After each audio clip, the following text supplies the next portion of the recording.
जय राधा माधव कुंज बिहार। जय राधा माधव कुंज बिहार। गोपी वल्लभ गिरिवरधारी।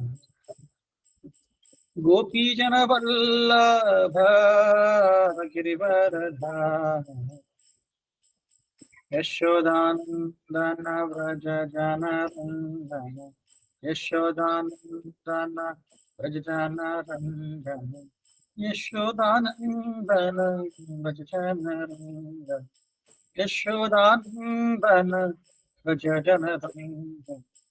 यशोदानंदन व्रज जनरंजन। यमुना तीरावनचारि। यमुना तीरावनचारि। राधा माधव कुंज बिहारी। राधा माधव कुंज बिहारी। गोपीजन वल्लभ गिरिवरधारी। गोपीजन वल्लभ गिरिवरधारी। यशोदानंदन व्रज जनरंजन। यशोदानंदन व्रज जनरंजन। यमुना तीरावनचारि। यमुना तीरावनचारि। राधा माधव कुंज बिहारी। राधा माधव कुंज बिहारी। गोपीजन वल्लभ गिरिवरधारी। गोपीजन वल्लभ गिरिवरधारी। यशोदानंदन व्रज जनरंजन। यशोदानंदन व्रज जनरंजन। यमुना तीरावनचारि। यमुना तीरावनचारि। राधा माधव कुंज बिहारी। राधा माधव कुंज बिहारी। नमः विष्णुपदाय कृष्णपृष्ठाय भूतले श्रीमते भक्ति वेदांत स्वामिनिति नामिने। नमस्ते सरस्वती देवे गौरवाणी प्रचारिणे। निर्विशेष शून्यवादी पाश्चात्य देशतारिणे। श्री कृष्ण चैतन्य प्रभु नित्यानंद। श्री अद्वैत गदाधर श्रीवासादि गौर भक्तवृंद। श्री कृष्ण चैतन्य प्रभु नित्यानंद। श्री अद्वैत गदाधर श्रीवासादि गौर भक्तवृंद। हरे कृष्ण कृष्ण कृष्ण हरे हरे। हरे राम राम राम हरे हरे। हरे कृष्ण कृष्ण कृष्ण हरे हरे। हरे राम राम राम हरे हरे। हरे कृष्ण कृष्ण कृष्ण हरे हरे। हरे Ram Rama Rama Hare Hare Hare Krishna Krishna Krishna Hare Hare Hare Rama Rama Rama Hare Hare Hare Krishna Krishna Krishna Hare Hare Hare Rama Rama Rama Hare Hare Hare Krishna Krishna Krishna Hare Hare Hare Rama Ram Ram Hare Hare Hare Hare Ram Ram Ram Hare Krishna Hare Hare Ram Ram Hare Krishna Hare Hare Hare Ram Ram Hare Krishna Krishna Krishna Hare Hare Hare Ram Ram Hare Hare Hare Krishna Krishna Krishna Hare Hare Hare Ram Ram Hare Hare Krishna Krishna Hare Hare Hare Ram Ram Hare Hare Hare Krishna Krishna Hare Hare Hare Rama Hare Rama Rama Rama Hare Hare Hare Krishna Hare Hare Hare Ram Ram Ram Hare Hare Krishna Krishna Hare Hare Hare Ram Ram Ram Hare Krishna Krishna Hare Hare Hare Ram Ram Ram Hare Hare Krishna Krishna Hare Hare Hare Ram Ram Ram Hare Hare Hare Krishna Krishna Hare Rama Hare Rama Rama Rama Hare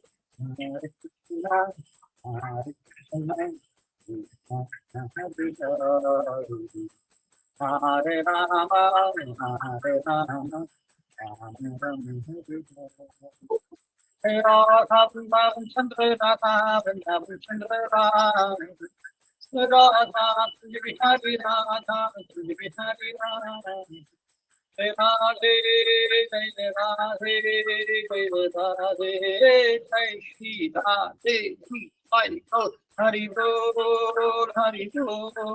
Hari Bol Jai Hari Bol Jai Jai Prabhupada Prabhupada Prabhupada Jaya Jaya Prabhupada Jai Jai Gurudev Gurudev Gurudev Jai Gurudev Ram संकीर्तन की जय शिल प्रपाद की जय ओम अज्ञानतिमिरन्धस्य ज्ञानञ्जनशलाकया चक्षुरुन्मिलितं येन तस्मै श्रीगुरवे नमः श्रीचैतन्यमनोभीष्टं स्थापितं येन भूतले स्वयं रूप गदामह्यं ददाति स्वपदान्तिकं वन्देऽहं श्रीगुरु श्रीतापदकमलं श्रीगुरु वैष्णवांश्च श्रीरूपं साग्रजातां सहगण रघुनाथान्वितं तं श्री साद्वैतं सावधूतं परिजनसहितं कृष्णचैतन्यदेवं श्रीराधा कृष्णपादान् सहगणललिता श्रीविशाखान्तां नमो विष्णुपादाय कृष्णप्रेष्ठाय भूतले श्रीमते भक्तिवेदान्त स्वामिनीति नमस्ते सारस्वते देवे गौरवाणी प्रचारिणे निर्विशेष शून्यवादी पाश्चात्य जय श्री कृष्ण चैतन्य प्रभु नित्यानंद श्री अद्वैत गदाधर शिवासादि गौर भक्तवृंद हरे कृष्ण कृष्ण कृष्ण हरे हरे हरे राम राम राम हरे हरे मूकं करोति वाचालं भंगुं लंघयति गिरिं कृपातमहं वन्दे श्रीगुरुदीनतारिणम्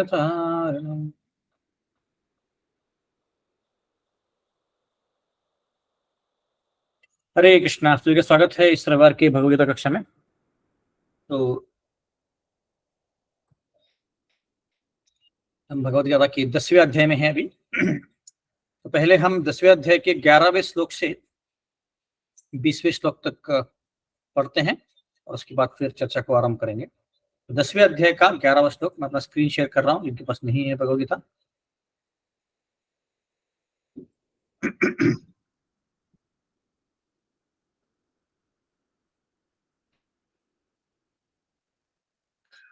तो मेरे साथ साथ दोहराइए। 10वां अध्याय 11वां श्लोक। तेषामेवानुकंपार्थम् अहम् अज्ञानजं तमः नाशयामि आत्मभावुस्तो ज्ञानदीपेन भास्वता। अर्जुन उवाच परं ब्रह्म परं धाम पवित्रं परमं भवान् पुरुषं शाश्वतं दिव्यम् आदिदेवम् अजं विभुम् अहुस्तं ऋषयः सर्वे देवर्षि नारदस्तथा असितो देवलो व्यासः स्वयं चैव भविष्य मे। सर्वं मे तद्रतं मन्ये यन्मां वदसि केशव न हि ते भगवन् व्यक्तिं विदुर्देव न दानव स्वयमेवात्मात्मानं वित्तत्वं पुरुषोत्तम भूतभावन भूतेश देवदेव जगत्पते वक्तुम् अर्हसि अशेषेण दिव्या हि आत्मविभूतये याभिर्विभूतिभिर्लोकान् इमां त्वं व्याप्य तिष्ठसि कथं विद्यामहं योगिं त्वां सदा परचिन्तयान् केषु केशेषु भावेषु चिन्त्यसि भगवन्मया विस्तारेणात्मनो योगं विभूतिं च जनार्दन भूय कथय तृप्तिः क्षणवतो नास्ति मे अमृतम्। श्रीभगवानुवाच हन्तत्ते कथयिष्यामि दिव्या हि आत्मविभूतये प्राधान्यतः कुरु श्रेष्ठ नासति अंतो विस्तरस्य मे। हरे कृष्ण कृष्ण कृष्ण हरे हरे हरे राम राम राम हरे हरे। तो पिछली बार हमने चर्चा किया था 10वें अध्याय के 12वां और 13वां श्लोक, और उसके बाद फिर 14वें श्लोक में चालू किया था, पर हमने पूरा नहीं किया था। तो भगवान कृष्ण अपने ऐश्वर्यों के बारे में यहाँ पे चर्चा कर रहे हैं, और 12वें 13 श्लोक में देखा कि अर्जुन कैसे बोल रहे हैं कि परम ब्रह्मा परम धाम, आप सब कुछ हो, परम धाम हो, पवित्र हो, परमम भवान हो। तो और ये मैं ही नहीं कह रहा हूं, ये बहुत सारे ऋषि मुनि भी कह रहे हैं, देव ऋषि अचिदल देवल व्यास सब लोग कह रहे हैं। तो अर्जुन बोल रहे हैं कि तुम जो बोल रहे हो मैं मानता हूं, तुमने जो भी ऐश्वर्य के बारे में चर्चा की मैं मानता हूं। तो ये 12-13 में चर्चा हुआ था। उसके बाद 14 में अर्जुन बोल रहा है कि सर्वम एतद्दत्तं मन्ये यन्मां वदसि केशव नहीं ते भगवान व्यक्ति विदुर्देव न दानव, कि मैं जो भी तुम बोल रहे हो वो सब कुछ सत्य मानता हूं। और इतना ही नहीं, ये सुर असुर देव और देवतागण और असुरगण वो तुमको पूरी तरह से समझ नहीं पाएंगे, है ना। तो भगवान के ऐश्वर्य के बारे में यहाँ पे चर्चा हो रही है। भगवान के ऐश्वर्य में कई सारे ऐश्वर्य भगवान के, और उनमें से ही कुछ ऐश्वर्य हमारे मनुष्य जीवन में भी आए हैं। पर भगवान यहाँ पे ऐश्वर्य क्यों बताना चाहते हैं? क्योंकि जितना हम एक व्यक्ति के बारे में कुछ सुनेंगे उतना ही उनके लिए हमारे मन में आदर बढ़ेगा, और उसके कारण हम उस व्यक्ति को पूजनीय मान सकते हैं। जैसे भगवान कृष्ण हैं, उनके बारे में ज्यादा सुनेंगे तो हम उनको भगवान मान सकते हैं। और तभी जब हमें उनकी ख्याति पता चलती है तो जो भगवान बनने का जो हमारे मन में दृढ़ता है, विश्वास है, निष्ठा है, वो बढ़ती जाती है। ये हमने चर्चा किया था पिछली बार।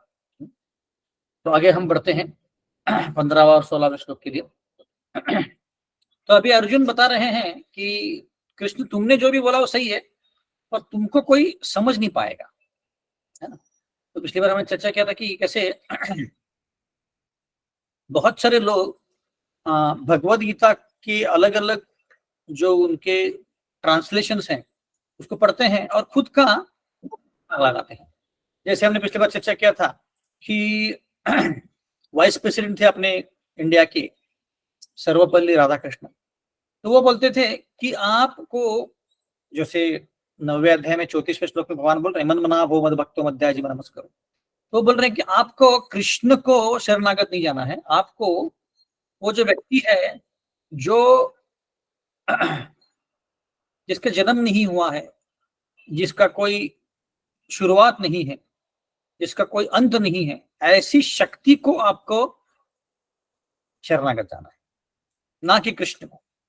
ये जैसे कहाँ लिखा है, ऐसे भगवत गीता में कहीं नहीं लिखा है, पर ऐसे अलग तरह के मथितार्थ या गलत अर्थ लोग निकालते हैं। जैसे मैंने कई सारे उदाहरण दिए थे पिछली बार, तो एक चाय पीने वाला उदाहरण भी दिया था, सर्वस्य चायम मृदु सन्नविष्टो मत्ता स्मृति ज्ञान मोहनम च वेदेश सर्वे रहमय वेद्यो वेदांत कृतवेद विदेह चाह, ये भी एक अर्थ था।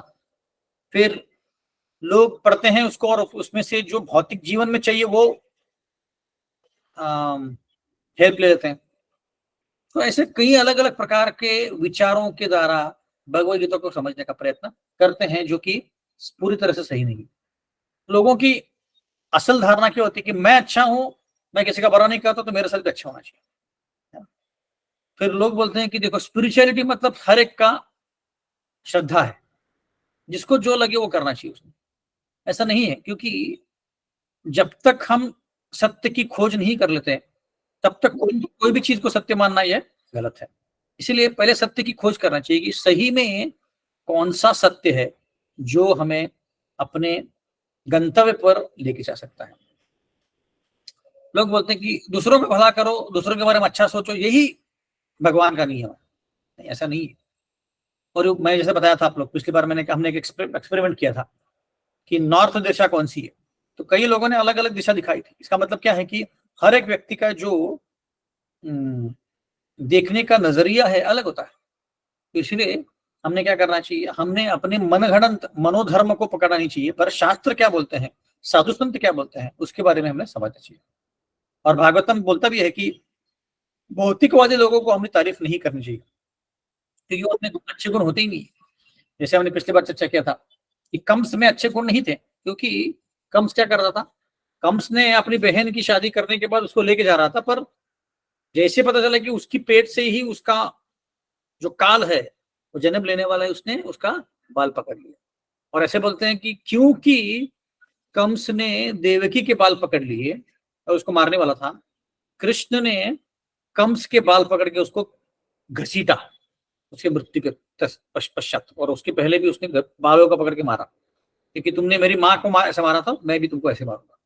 तो ये, तो अभी एक्चुअली कहने का तात्पर्य क्या है कि हमें अपने दिमाग से भगवान को समझना या भगवद गीता को समझना बहुत बहुत मुश्किल है, समझ ही नहीं पाएंगे। क्योंकि भगवद गीता, जैसे आज जैसे मंदिर में क्लास रहा था मैं, तो एक व्यक्ति आया, बोला कि मैं भगवद गीता मेरे पास इंग्लिश है, हिंदी और मराठी, बट तीनों पढ़ता हूँ, मुझे कुछ समझ में नहीं आता है। मैंने बोला कि आपको कोई क्लास में जाना चाहिए, तभी जो आपको थोड़ा बहुत समझ में आएगा। जपा करना चाहिए, भक्ति करनी चाहिए, तभी आपको समझ सकते हैं, वरना भगवद गीता समझना बहुत मुश्किल है। मैंने कोई और एक उदाहरण दिया था पौंड्रक का। पौंड्रक नामक राजा था, वो खुद को कृष्ण मानता था और कृष्ण को उसने चुनौती दी। तो पिछली बार हमने चर्चा की कैसे कृष्ण ने पौंड्रक को मार दिया। तो ऐसे आजकल की दुनिया में भी बहुत लोग हैं, जैसे कोई प्रेसिडेंट होता है, कोई बहुत शक्तिशाली व्यक्ति होता है, उसको लगता है कि मैं ही सब कुछ हूं, मेरी ही तारीफ सबने करनी चाहिए। जैसे एक राजा था, और उसका बेटे बहुत अच्छा राजा था। उसके राजा के बेटे का नाम था वेण। शास्त्र भागवत में इसका वर्णन आता है ना। तो वेण जो था, वेण बहुत ही हिंस प्रकार का था, उसका राक्षसी प्रवृत्ति का था। जैसे उसका जन्म हुआ, सामने दो भी दिख गया, उसको मार के उसने खा लिया। तो ऐसी उसकी प्रवृत्ति थी। तो उसके पिता ने उसको बहुत सुधारने का प्रयत्न किया, पर नहीं सुधरा। तो पिता उसके वो राज्य छोड़ के जंगल चले गए, और फिर उसको राजा बनाया गया, क्योंकि और कोई था नहीं जो वो राजा का पद ले पाए। पर वेण जो था एकदम ही अवैदिक था, वैदिक संस्कृति को नहीं मानता था। तो जब भी कोई ब्राह्मण भक्ति करते थे, पूजा करते थे, यज्ञ करते थे, वो उसमें खोट डालता था, बोलता था कि नहीं करना चाहिए, तुमने मेरी पूजा करनी चाहिए, मैं ही राजा हूं, और राजा जो होता है भगवान का प्रतिनिधि होता है, तो मुझे मेरी ही तुमने पूजा करनी चाहिए। हरे कृष्णा बोलने के बजाय हरे बोन बोलो, या तो वेन वेन वेन बोलो, ऐसे तो वो बोलता था। तो इसके कारण क्या हुआ कि सारे जो जो कृष्ण भगवान की भक्ति करते थे, यज्ञ करते थे, वो बंद हो गए, और उसके कारण भक्तिमय जो माहौल था वो भी बंद हो गया। और इसीलिए फिर उन साधु पुरुषों ने उसको मंत्रों के द्वारा मार के उसको फिर उसके द्वारा फिर एक अवतार को जन्म लिया, उसका नाम था पृथु महाराज। तो कहने का तात्पर्य क्या है कि लोग खुद को ही भगवान मान लेते हैं, उनको पता नहीं कि भगवान कौन है, भगवद गीता में क्या लिखा हुआ है, कुछ नहीं पता होता। इसीलिए आजकल आप देखेंगे तो मोटिवेशनल स्पीच देने के लिए लोग भगवद गीता को पढ़ते हैं, और उसमें से जो भी लीडरशिप क्वालिटीज है वो निकालते हैं, है ना, कि लोगों को कैसे कन्विंस किया। देखो कृष्ण ने अर्जुन को कैसे कन्विंस किया, वैसे हमने कन्विंस करना चाहिए, वगैरह वगैरह। वैसे ही भगवान को जानना भी इतना आसान नहीं है। जैसे एक बार अत्रि मुनि, अत्रि अनुसुईया का उदाहरण पता है आपको, दत्तात्रेय के पिता थे वो। उन्होंने बहुत सालों तक तपस्या की, बहुत घनी तपस्या की, और उसमें क्योंकि उन्होंने तपस्या करते समय जो भी मंत्र बोले वो कोई एक स्पेसिफिक भगवान के लिए नहीं थे, जनरल मंत्र थे। और क्योंकि उन्होंने कोई भगवान, स्पेसिफिक भगवान का नाम नहीं लिया, जैसे ब्रह्मा, विष्णु, महेश, इंद्र, तो इसीलिए सारे देवी देवता भी कंफ्यूज हो गए, और ब्रह्मा जी भी आ गए, शिव जी भी आ गए, और विष्णु भी आ गए उनकी तपस्या सुन के। जनरली तपस्या करने के बाद एक कोई प्रसन्न होता है, पर यहाँ पे तो तीनों प्रसन्न हो गए, और तीनों ही अवतरित हुए, और तीनों को देख के उन्होंने दंडवत लगाया अत्रि मुनि ने, और बोला कि मैंने तो एक को ही पुकारा था, आप तीनों कैसे आ गए? क्योंकि उनको ये पता नहीं था कि भगवान सही में कौन है, सबसे श्रेष्ठ कौन है। भले ही मुनि थे वो, पर इतनी उनके तत्व जिज्ञासा या तत्व उनका इतना क्लियर नहीं था कि भगवान कौन है समझ सके। इसलिए उन्होंने जनरल मंत्र बोला, और तीनों ही भगवान वहां पे प्रकट हुए। और फिर विष्णु ने बोला कि देखो तुमने कोई स्पेसिफिक मंत्र नहीं बोला था, इसलिए हम तीनों प्रकट हुए हैं। फिर जाके उन्होंने बोला कि मुझे आपके जैसे बेटा चाहिए। तो इसीलिए आप देखते हैं तो दत्तात्रेय, दुर्वास, और एक किसी का चंद्र का पुत्र जो था उसका जन्म हुआ। तो ऐसे जब तक हम गुरुओं के द्वारा, गुरु परंपरा में भगवद गीता को नहीं पढ़ते हैं, तब तक हम कृष्ण को नहीं समझ पाए। जैसे भागवतम के पहले श्लोक में बोला गया है कि कई सालों से, कई जन्मों से जो अलग अलग प्रकार के साधु हैं, वो कृष्ण के ऊपर लक्ष्य केंद्रित करके उनको समझने का प्रयत्न कर रहे हैं, पर वो नहीं समझ पा रहे हैं, क्योंकि कृष्ण को समझना इतना आसान नहीं है। तो इसलिए भक्ति के द्वारा और गुरुओं के, गुरु परंपरा में ही हम भगवान को समझ सकते हैं, है ना। तो ये इसका मथितार्थ है। इसलिए अर्जुन बोल रहे हैं कि आपको समझना बहुत मुश्किल है, आपको समझना मतलब आप ही पास कर सकते हो और कोई कर नहीं सकता। तो प्रभुपाद बोलते हैं कि अर्जुन यहाँ पे हमको सिखा रहे हैं कि कौन से मूड में हमने भगवद गीता पढ़नी चाहिए, कौन से मूड में हमने कृष्ण के शब्दों को लेना चाहिए, है ना। क्योंकि जब तक हम भगवान कृष्ण को भगवान नहीं मानेंगे और फिर भगवद गीता नहीं पढ़ेंगे, तब तक हमें भगवद गीता समझ में भी नहीं आएगी। और यहाँ पे इस श्लोक में केशव शब्द का यूज हुआ है। जन्माम वदसी केशव, केशव मतलब जिसके बाल बहुत सुंदर है। पर बलदेव विद्याभूषण कोई अलग मजेदार अर्थ भी देते हैं, बोलते हैं केशव मतलब क मतलब ब्रह्मा, बलराम जी, सॉरी ब्रह्मा जी, क मतलब ब्रह्मा जी, और श मतलब शिव जी, और वह मतलब वह कृष्ण जो ब्रह्मा जी और शिव जी दोनों को इकट्ठा लाते हैं और उनको भक्त बनाते हैं। किससे? अपने खुद के ज्ञान से। तो के श व मतलब, क मतलब ब्रह्मा जी, श मतलब शिव जी, के श व मतलब विष्णु जो इन दोनों को बांधते हैं भक्ति के द्वारा। ऐसे तो इसका मतलब क्या है कि केशव मतलब जो शिव जी और ब्रह्मा जी को भक्त बनाते हैं। इसलिए ये दोनों ही अलग, भगवान से अलग हो ही नहीं सकते। जो हमारा दूसरा नियम है या दूसरा जो अपराध है जो हम पढ़ते हैं रोज, उसमें यह आता है कि ब्रह्मा जी और शिव जी को अलग नहीं मानना चाहिए और कृष्ण की समान भी नहीं मानना चाहिए। ऐसे तो अभी आगे बढ़ते हैं हम लोग 15वें श्लोक पे। तो अगले 4 श्लोकों में अर्जुन यही बोलने वाला है कि तुमको समझना बहुत मुश्किल है। 15 श्लोक है, स्वयं मेवात्मात्मानं वेत्ति त्वं पुरुषोत्तम भूत भावन भूतेश देवदेव जगतपते।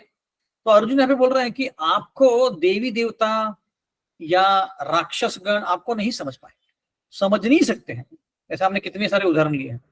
कुंती महारानी बोल रही है भीष्मदेव बोल रहे हैं, ऐसे कई साधु पुरुष बोल रहे हैं। तो फिर बट अर्जुन बोल रहे हैं कि आप खुद ही खुद को समझ सकते हैं। हाँ? आप खुद खुद को पूरी तरह से समझ सकते हो आपके ज्ञान के और योग माया के बल पे। तो जो देवी देवता हैं वो आपके स्वरूप को समझते हैं कुछ हद तक, बट पूरी तरह से आपको समझना बहुत मुश्किल है। हाँ? आपके जो मूल स्वरूप है उसको समझना जैसे है वैसे ही बहुत मुश्किल है। जैसे कृष्ण भगवान बोलते हैं 4 अध्याय में 9वें श्लोक में, जन्म कर्मच्च मे दिव्यम एवं जो व्यथ तत्वता तत्ता देहम पुनर्जन्म नेति मामेति स अर्जुन। कृष्ण बोल रहे हैं कि जो मेरे जन्म और कार्यों को समझेगा वो इस दुनिया में वापस नहीं आएगा। और कैसे? तत्वता, जन्म कर्म च में दिव्यम एवं वो व्यक्ति तत्वता, तत्वता हमको समझना। तत्वता समझना मतलब क्या? जैसे मूल स्वरूप में कृष्ण भगवान है वैसे। जैसे पिछली बार हमने चर्चा किया है कि कृष्ण भगवान अजय है। अजय है मतलब क्या? उनका कभी जन्म होता ही नहीं। तो अगर उनका जन्म नहीं होता है तो फिर वृंदावन में यशोदा के गर्भ से और मथुरा में देवकी के गर्भ से कौन आता है? फिर कृष्ण ही तो आते हैं। या रामायण लीला में राम भगवान का जन्म होता है तो किसके थ्रू होता है? अपनी माँ के गर्भ से ही होता है। तो फिर ऐसे क्यों बोल रहे हैं कि जन्म नहीं होता है? तो ये समझना एक गूढ़ बात है। जब तक हम ये कृष्ण तत्व नहीं समझेंगे तब तक ये बात समझना लगभग नामुमकिन।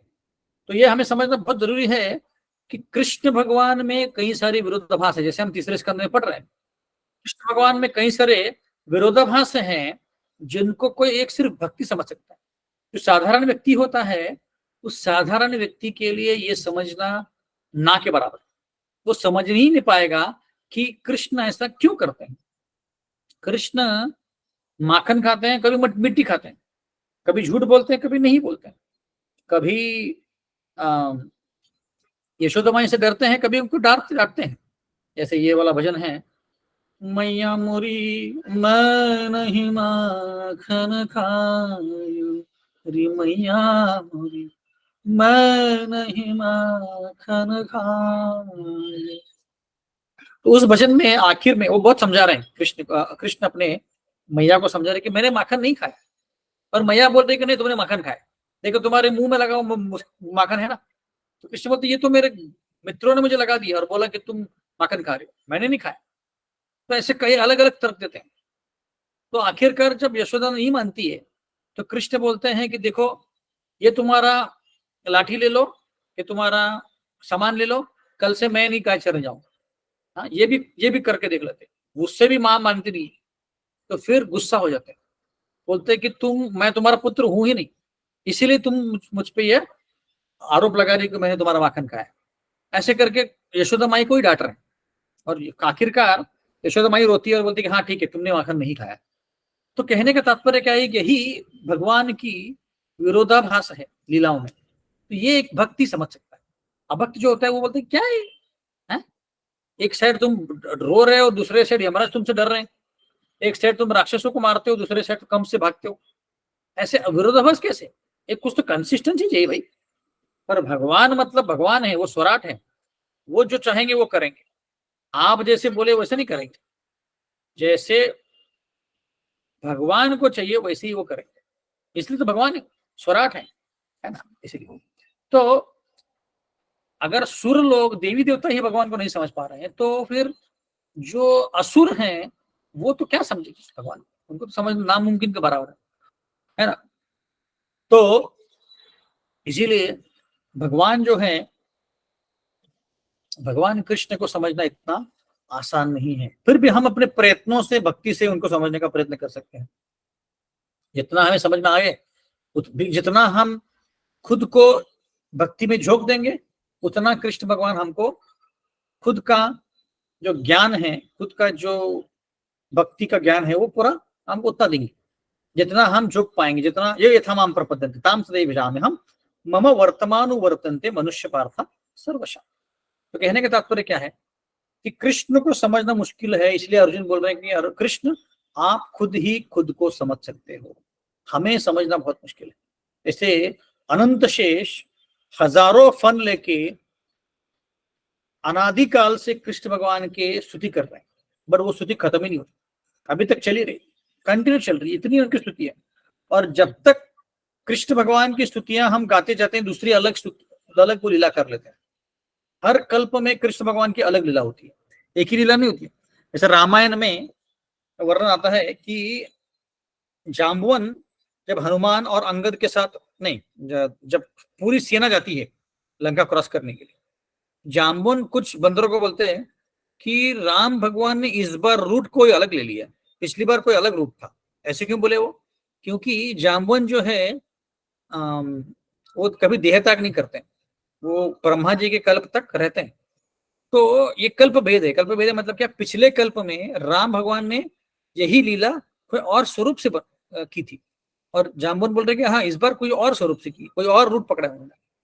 वैसे ही हम देखते हैं कि नरसिंह लीला में कृष्ण भगवान या नरसिंह भगवान एक कल्प में खंबे से आते हैं, जहां पे जब हिरण्यकशिपु खंबे पे हाथ मारता है। पर कोई और लीला में वो आकाश से आते हैं और दरवाजे से आते हैं। और कल्प में तो अलग अलग कल्पों में भगवान अलग अलग लीलाएं करते रहते हैं। तो उनको समझना इतना आसान नहीं है कि कृष्ण भगवान ऐसे क्यों करते हैं, इतनी लीलाएं क्यों करते हैं, है ना। तो हम जब भक्ति करेंगे, कृष्ण भगवान को शरणागत जाएंगे, तो धीरे धीरे हम कुछ कुछ भगवान को समझ पाएंगे। वरना भगवान कृष्ण को समझना इतना आसान नहीं है कि इस परिस्थिति में भगवान ने ऐसे क्यों व्यवहार किया, उस परिस्थिति में भगवान ने, जैसे द्रौपदी पूछती है कि द्रौपदी पूछती है कृष्ण को कि मैंने, मेरा यहाँ पे इज्जत दाव पे थी और तुम आए क्यों नहीं, जल्दी क्यों नहीं आए तुम? तो कृष्ण बोले तुम आए ही नहीं डायरेक्ट, तुम तो सिर्फ सारी भेज दी।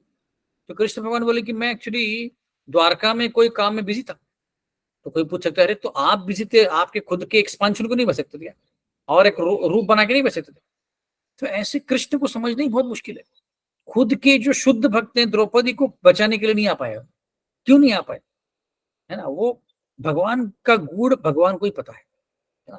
पांडव जो इतने घनिष्ठ भक्त हैं भगवान के, निष्ठावंत भक्त हैं, उनको बचाने के लिए भगवान, उनके साथ कैसा कैसा दुर्व्यवहार हुआ, फिर भी उन्होंने सह लिया। बट कृष्ण से कभी उन्होंने बोला नहीं कि ऐसा क्यों किया, है ना। पर कृष्ण भगवान उनके साथ ऐसे क्यों करते हैं? भीष्म खुद ही पूछ रहे हैं, अहो कष्टम, इतने कष्ट हुए आपको कि अगर कोई साधारण मनुष्य होता तो मर जाता, पर आप ही उसको ले पाए। और बोल रहे हैं कि आप में से युधिष्ठिर महाराज धर्मराज हैं, भीम जो है वायु का पुत्र है, अर्जुन जो है इंद्र का पुत्र है, नकुल सहदेव अश्विनी कुमार के पुत्र हैं, अश्विनी कुमार के पुत्र हैं, फिर भी आपके साथ इतने कष्ट हुए। इसका कहने का तात्पर्य क्या है? कृष्ण की लीलाओं को समझना बहुत मुश्किल है, कृष्ण को समझना ही बहुत मुश्किल है।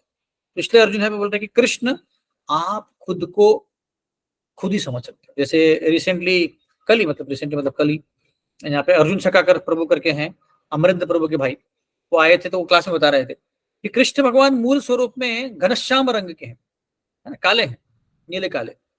पर कई जगह हम देखते हैं कृष्ण भगवान की जो मूर्ति है गोरे कलर की होती है। ऐसे क्यों है?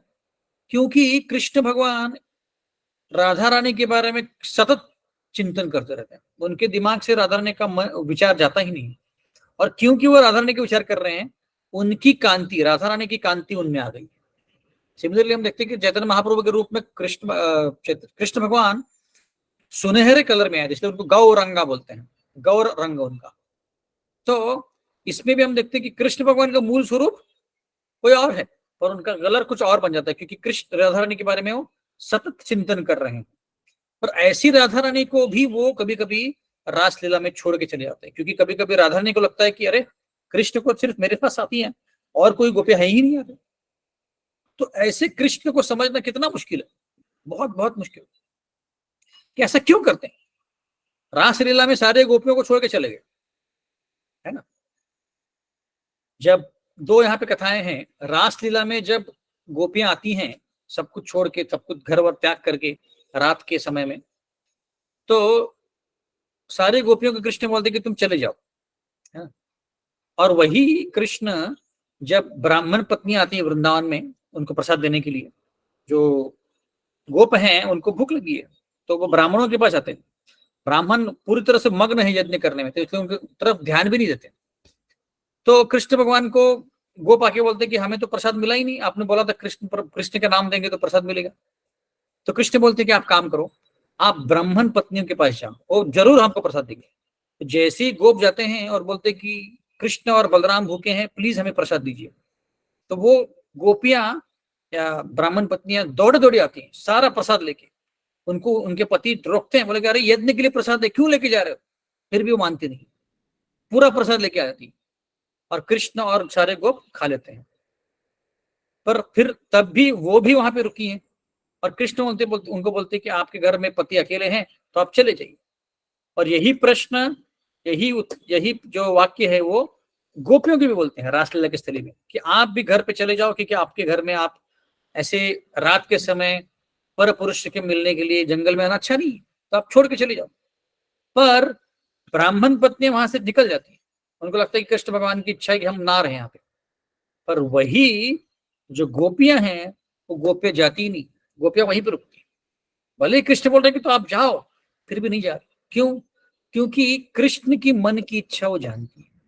बाहरी स्वरूप से बोल रहे हैं कि आप जाओ, पर कृष्ण की इच्छा क्या है? ये गोपियां यहीं पर है, क्योंकि गोपियां जो है शुद्ध भक्त है। और वही ब्राह्मण पत्नियों को कृष्ण बोलते हैं कि आप जाओ, और सही में उनको इच्छा थी जाओ।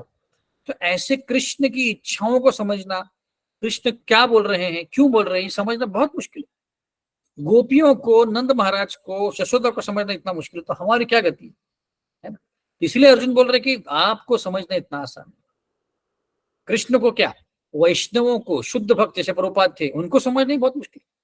वैष्णव क्रिया मुद्रा विज्ञान बुझाए, मतलब वैष्णव जो होता है शुद्ध भक्त, वो कौन से कार्य कब करता है, क्यों करता है, समझना बहुत मुश्किल। जैसे प्रभुपाद कभी कभी गुस्सा हो जाते और 5 मिनट में शांत हो जाते। एक बार पेरिस टेम्पल की ओपनिंग के लिए गए थे और वहां पे अरेंजमेंट ठीक से नहीं हुआ था।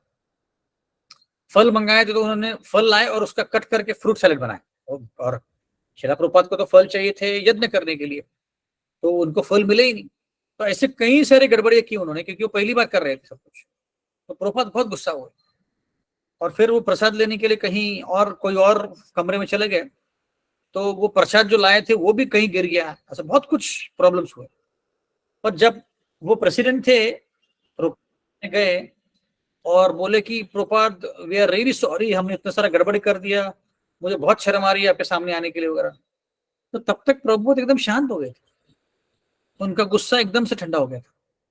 क्योंकि वो बाहरी रूप से गुस्सा दिखा रहे थे ये बताने के लिए कि तुमने गलती की, पर एक बार डांट दिया तो वो शांत हो गए थे। तो ऐसे भक्त वैष्णवों को, शुद्ध वैष्णवों को समझना ही बहुत मुश्किल। तो हम कृष्ण को क्या समझेंगे? यही अर्जुन यहाँ पे बोल रहे हैं कि कृष्ण भगवान आपको समझना इतना इतना मुश्किल है कि आप ही खुद को समझ सकते हैं, ऐसे बोल रहे हैं। हाँ? और भगवत गीता जो है कृष्ण की वाक्य है। हाँ, कृष्ण भगवान से आए हैं और कृष्ण का साइंस है उसमें। हाँ, इसीलिए कृष्ण से समझना चाहिए। गुरु परंपरा में जब समझेंगे तब हम अच्छे से उसको समझ पाएंगे।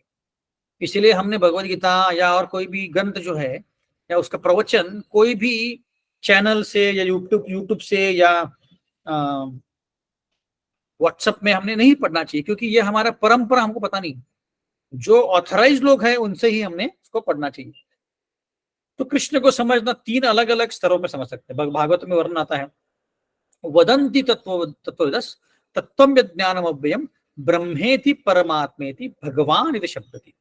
भगवान कृष्ण को समझने के लिए 3 अलग अलग लेवल्स हैं। ब्रह्मेति परमात्मेति भगवान इति शब्दति। ब्रह्मेति मतलब क्या? कोई जो लोग हैं वो कृष्ण को ब्रह्मन मानते हैं, ब्रह्म ज्योति मानते हैं, जिसमें उनको जाके विलीन होना होता है ना? तो ये एक अंडरस्टैंडिंग है।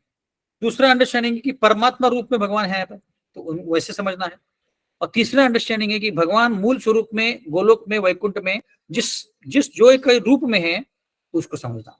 जैसे एक उदाहरण दिया जाता है कि आप अगर कोई गांव में खड़े हो और बहुत दूर से ट्रेन आ रही है, तो बहुत दूर से ट्रेन एकदम छोटी सी दिखती है, पर जब जैसे ही ट्रेन पास पास आती है उसका लाइट दिखता है, उसके डिब्बे दिखते हैं। ये दूसरा स्तर हो गया। और तीसरा स्तर एकदम पास आती है तो पता चलता है कि गाड़ी में कौन बैठा है, गाड़ी में कोई, ट्रेन में कोई खड़ा है क्या, कितने दरवाजे हैं, कितने एसी के डब्बे हैं, सब पता चलता है। तो ऐसे ही भगवान कृष्ण को जानने के लिए 3 स्तरों में जान सकते हैं। जैसे और एक उदाहरण दिया जाता है कि सूर्यदेव, जब हम सूर्य को देखते हैं तो दूर से देखने व्यक्ति को लगता है कि कोई डिस्क है, गोल है ना? पर अगर कोई पास जाके देखे, हम जाना बहुत मुश्किल है क्योंकि बहुत तेजोमय है सूर्य, तो पास जाएंगे तो हमको दिखेगा कि सूर्य के प्लेनेट के ऊपर बहुत सारे ज्वालामुखी उद्रेक हो रही है ना, ये हम देख सकते हैं। जैसे हमने एक बार टेलीस्कोप से सूर्य को देखा था, एक के घर पे हम लोग गए थे सिंगापुर रोड पे, तो उसके टेलीस्कोप से हमने देखा था, तो उस सूर्य में ऐसे धक धक धक धक ज्वालामुखी कंटिन्यूसली जलती रहती है। तो ये दूसरा लेवल हो गया। और तीसरा लेवल, अगर हम सूर्य प्लैनेट पे जाएंगे तो वहां पे हम देखेंगे कि सूर्य देवता बैठे होंगे, विवस्वान। तो ये तीन अलग अलग लेवल्स में हम कृष्ण को समझ सकते हैं। तो अर्जुन यहाँ पे कृष्ण के अलग अलग नाम पुकार रहे हैं। कभी कभी क्या होता है, मायावादी लोग जो होते हैं कृष्ण को भगवान मान लेते हैं, हाँ, पर भगवान मानते हैं, पर वो बोलते हैं कि आप पुरुषों में सर्वोत्तम नहीं हो। इसीलिए अर्जुन यहाँ पे कृष्ण को पुरुषोत्तम बोल रहे हैं कि सारे पुरुषों में सबसे उत्तम मतलब कौन? पुरुषोत्तम जो कि है कृष्ण, है ना। जैसे हम देखते हैं कि जब समुद्र मंथन लीला हुई थी, तो समुद्र मंथन लीला से मंथन करने के बाद बहुत कुछ आया था। पहले पॉइजन आया था, है ना। उसके बाद विष विष आया था पहले, उसके बाद घोड़े आए थे, ऐसे कई सारी चीजें आ गई। फिर आखिरकार जब अमृत आया, अमृत के पहले लक्ष्मी जी आ गई, लक्ष्मी जी समुद्र से आई, है ना। और फिर यहाँ वहां ढूंढ रही थी, तो किसी ने पूछा कि क्या ढूंढ रहे हैं आप? वो बोल रही थी कि मुझे मेरे लिए एक सुटेबल मैं पति ढूंढ रही हूँ। तो वो ढूंढ रही, सारे देवी देवता खड़े थे, सारे दानव खड़े थे, और सब लोगों को इच्छा होगी कि मुझसे इनकी शादी हो और मुझे पसंद करें, और वो किसी को पसंद नहीं कर रही थी।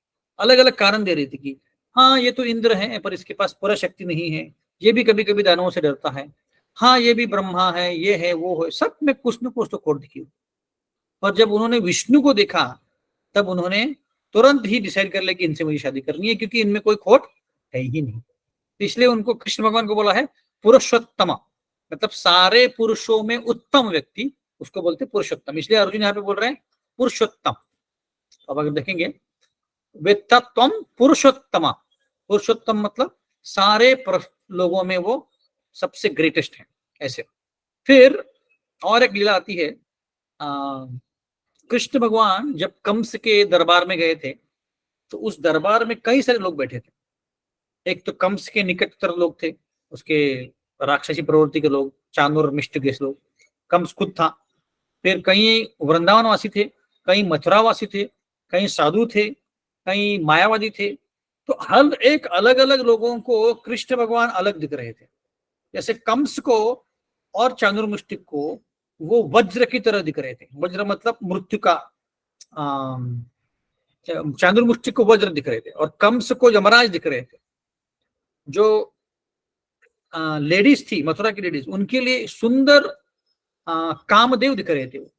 जो व्रजवासी थे उनके लिए सुंदर बालक दिख रहे थे। जो देवकी और वसुदेव थे उनके लिए खुद का बेटा दिख रहे थे। ऐसे हर एक व्यक्ति के लिए अलग अलग अलग दिख रहे थे, है ना। उनको आभास हो रहा था कि ऐसे हैं, पर सबको, कंस और जानुर मुष्टि को छोड़ के सबको वो सुंदर लग रहे थे, है ना। क्योंकि सारे पुरुषों में अकेले जब कृष्ण भगवान और बलराम आए हैं तो सबकी दृष्टि किसके ऊपर थी? कृष्ण और बलराम के ऊपर।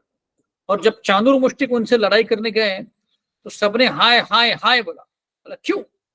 ये छोटे बालक हैं 12-13 साल के, उनके साथ आप इतने मुष्टंडे लोगों को लगाए हो, ये अच्छी बात नहीं, सही नहीं। इसलिए सबने बोला हाय हाय हाय। पर उनको वो बालक इतने सुंदर लगे कि उनकी इच्छा हुई कि इनको जाके पकड़ ले, है ना। जैसे कुब्जा थी, कुब्जा जो मथुरा में घूम रही थी, उसको जब कृष्ण भगवान ने सीधा कर दिया और उसका चंदन यूज किया, तो उसकी भी इच्छा हुई कि मुझे भी कृष्ण के साथ संभोग करना है। क्योंकि कृष्ण इतने सुंदर थे ही कि किसी की भी इच्छा हुई कि हाँ मुझको इनके साथ उनका इनका मुझे एसोसिएशन चाहिए, है ना, ऐसे। तो इसलिए तो अभी कृष्ण बोल रहे हैं, अर्जुन बोल रहे हैं कि तुम पुरुषोत्तम हो, पर भले ही पुरुषोत्तम हो, है ना, पर कोई ये न माने कि भगवान जो है सारे जीवों के पिता है ना। कोई बोल सकता है कि नहीं नहीं पुरुषोत्तम है, ठीक है, पर पिता कौन है? तो अर्जुन बोल रहे हैं कि आप भूत भावन हो। भूत भावन मतलब पिता, सारे भूतों का, भूतों का मतलब जीवों का, सारे जीवों का पिता मतलब भूत भावना। तो अर्जुन ने पहले पुरुषोत्तम बोला क्योंकि सारे पुरुषों में उत्तम है।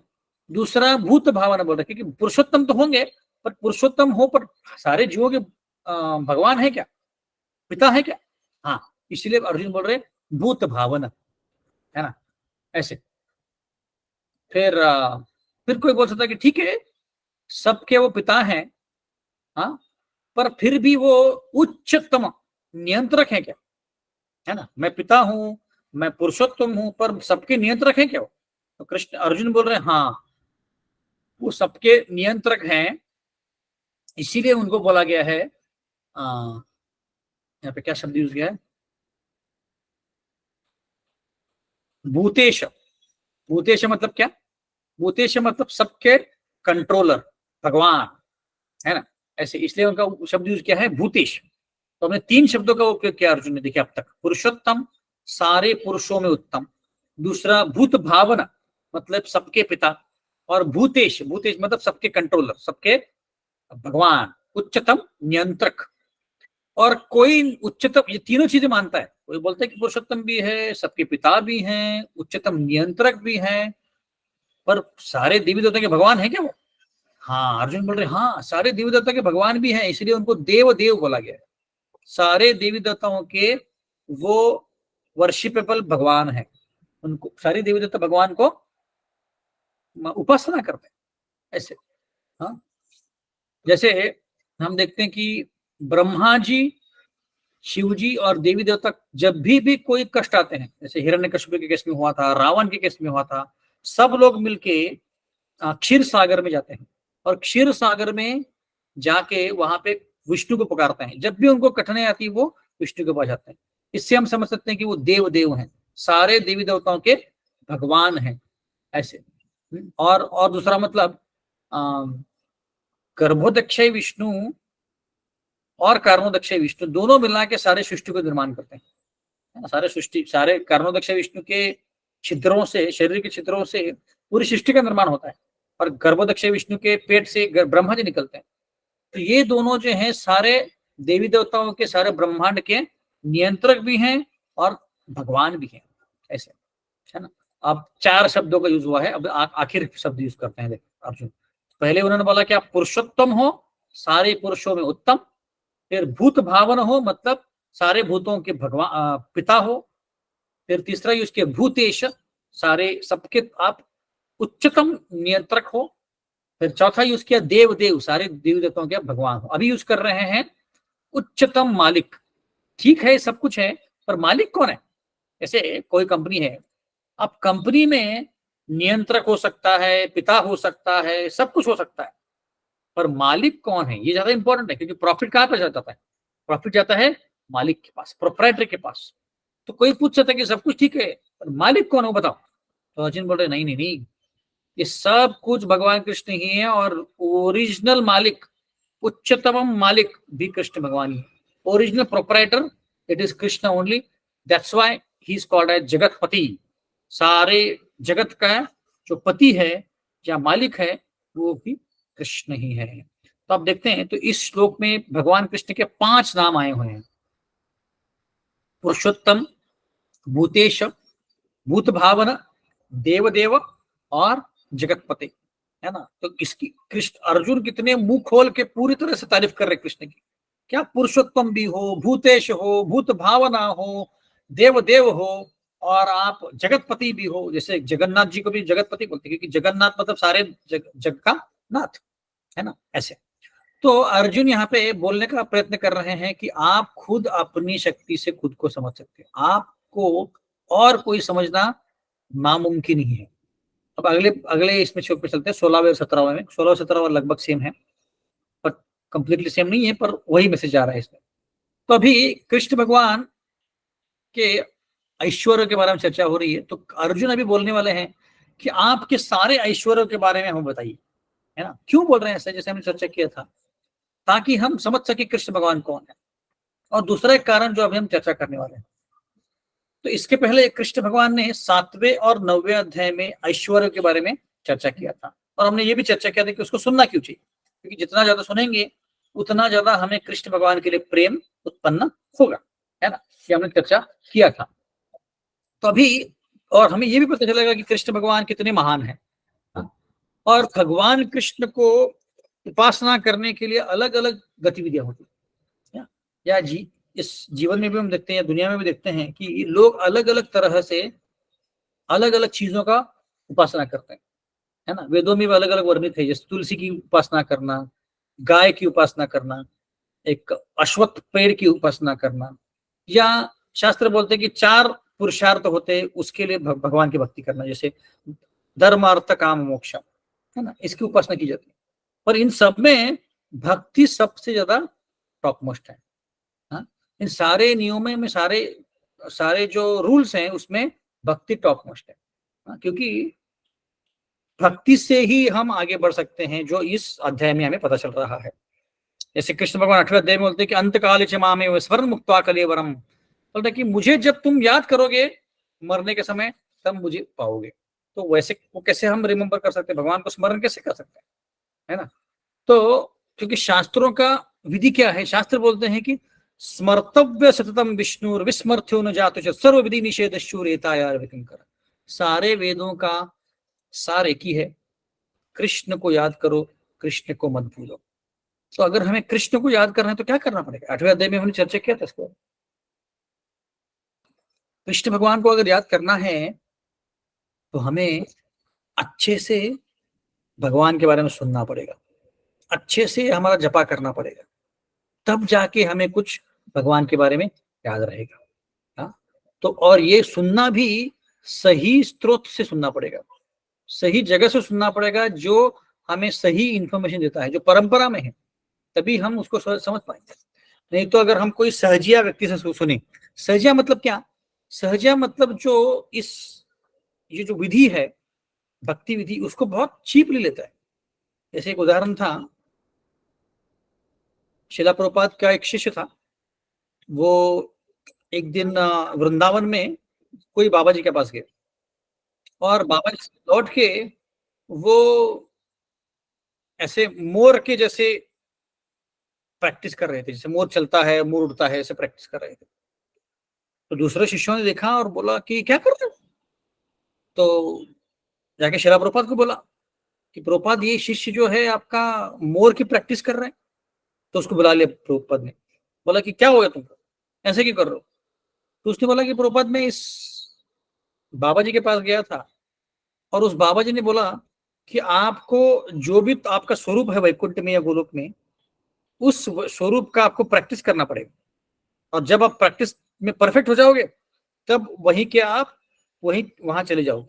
जैसे आप मोर हो तो मोर की प्रैक्टिस करोगे तो वैकुंठ में मोर हो जाओगे, या गोलोक में मोर हो जाओगे, मोर बन जाओगे। तो प्रभुपाद ने उनको खूब डांटा, बोला कि मैंने तुमको जो वेदों के द्वारा दिया है वही परफेक्ट है। वृंदावन में कई सारे लोग आते हैं, अलग अलग प्रकार के लोग आते हैं, हर एक का जो हेतु है वो सही नहीं होता है। तो ऐसे ही किसी के पास जाके कुछ भी नहीं सुनना चाहिए तुम्हें। ऐसे अगर प्रैक्टिस कर करके अगर वो लोग पहुंचते तो सब लोग पहुंचते, ये गलत तुम कहां से सुन के आ रहे हो। तो उन्होंने बहुत डांटा। तो इसको बोलते हैं सहजिया। जैसे और एक उदाहरण है कि भगवान को एकदम चीप मान लेना। जैसे कई शुद्ध भक्त होते हैं, वो भगवान को जब प्रसाद खिलाते तब लाठी लेके बैठते हैं। शुद्ध भक्तों की बात कर रहे हैं। एक माता जी थी, सनातन गोस्वामी के समय 500 साल पहले, तो लड्डू गोपाल को वो भोग चढ़ाती और उसके सामने लाठी लेके बैठती। तो एक दिन सनातन गोस्वामी को पता चला, तो उन्होंने पूछा कि आप इसे लाठी लेके क्यों बैठते हो। तो बोलते कि ये लड्डू जो है गोपाल जो है खाता ही नहीं है, तो इसलिए मुझे उसको मारती हूँ मैं, या लाठी लाठी से मैं उसको डराती हूँ, तब जाके वो खाता है। सनातन गोस्वामी, अरे अरे भगवान है, आप भगवान को ऐसे कैसे बोल सकते हो। तो उसने बोला कि नहीं ये मेरा तरीका है। तो सनातन गोस्वामी ने बोला कि ये शास्त्रों में ऐसी विधि नहीं है, तो आपने ऐसा नहीं करना चाहिए। तो उसने उसने वैसे करना बंद कर दिया।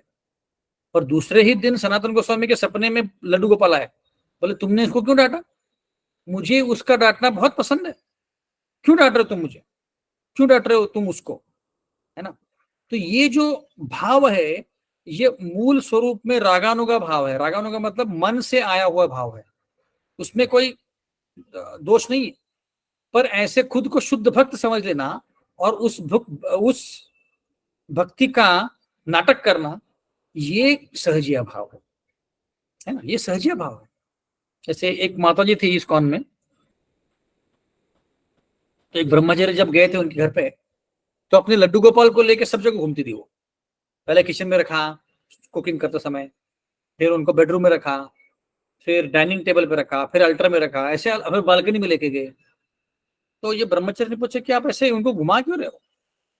तो माता जी ने बोला कि एक्चुअली मैं हमारे लड्डू गोपाल को घूमना बहुत पसंद है। ये जो है सहजिया भाव है। ये हम शुद्ध भक्त नहीं कि कृष्ण के भाव को समझेंगे और उनके जैसे ही बर्ताव करेंगे, नहीं, इसको सहजिया बोलते हैं। तो हमें ऐसे सहजिया लोगों से नहीं सुनना है, पर शुद्ध भक्तों से, जैसे शिला प्रभुपाद हैं या गुरु महाराज हैं अपने, जो हमें परंपरा में सही उदाहरणों के द्वारा, सही ज्ञान के द्वारा हमें कृष्ण भगवान देते हैं। इसीलिए जैसे अष्ट विकार होते हैं, अलग अलग प्रकार के अष्ट विकार होते हैं। इसमें एक अष्ट विकार होता है कि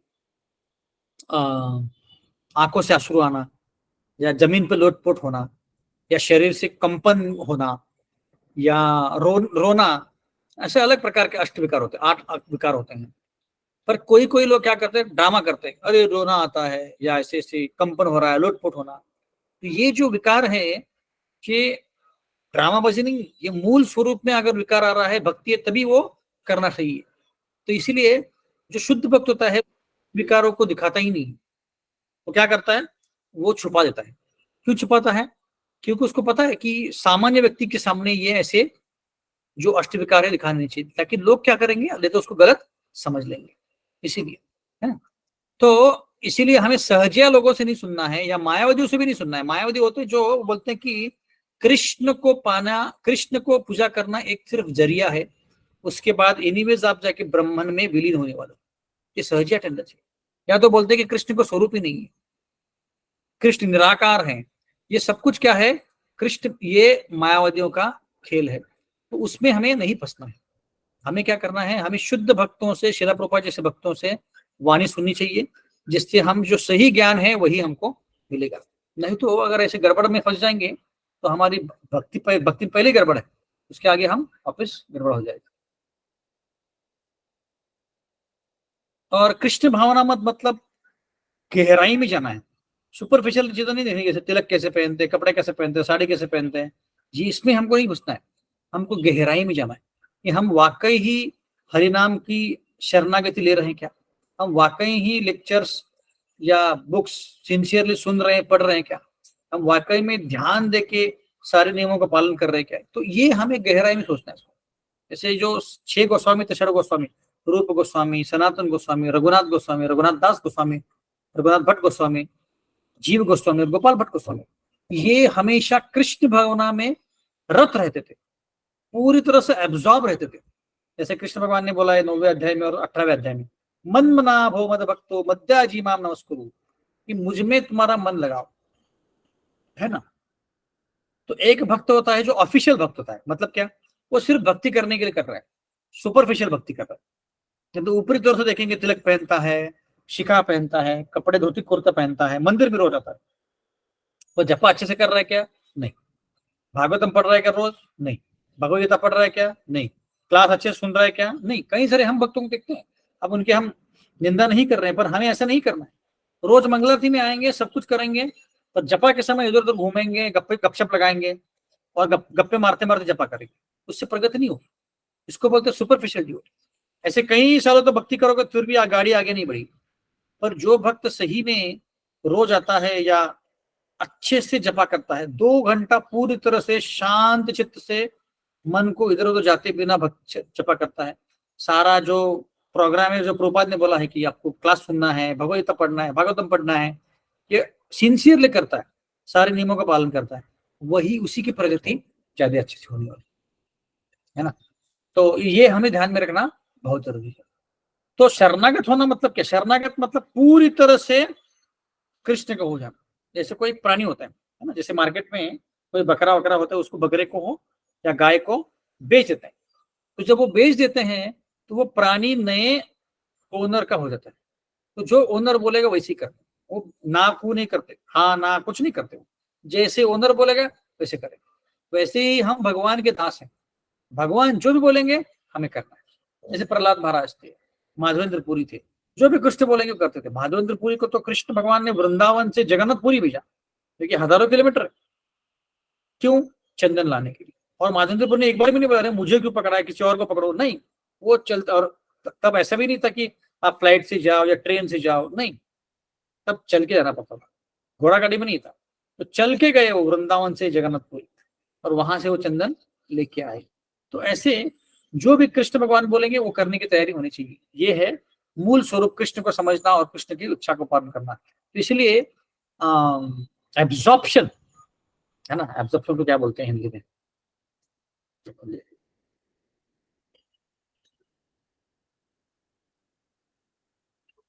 वो शोषण, मतलब पूरी तरह से फोकस करके हमारे कार्यों का करना।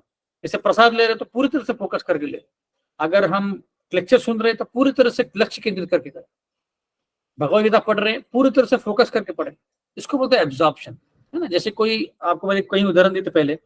एब्जॉर्प्शन मतलब अगर हम मूवी देख रहे हैं तो हमें मूवी थिएटर में बाकी कुछ याद नहीं होता है, सिर्फ मूवी ही याद आता है, मूवी की कैरेक्टर्स, मूवी का जो थीम है वही याद होता है।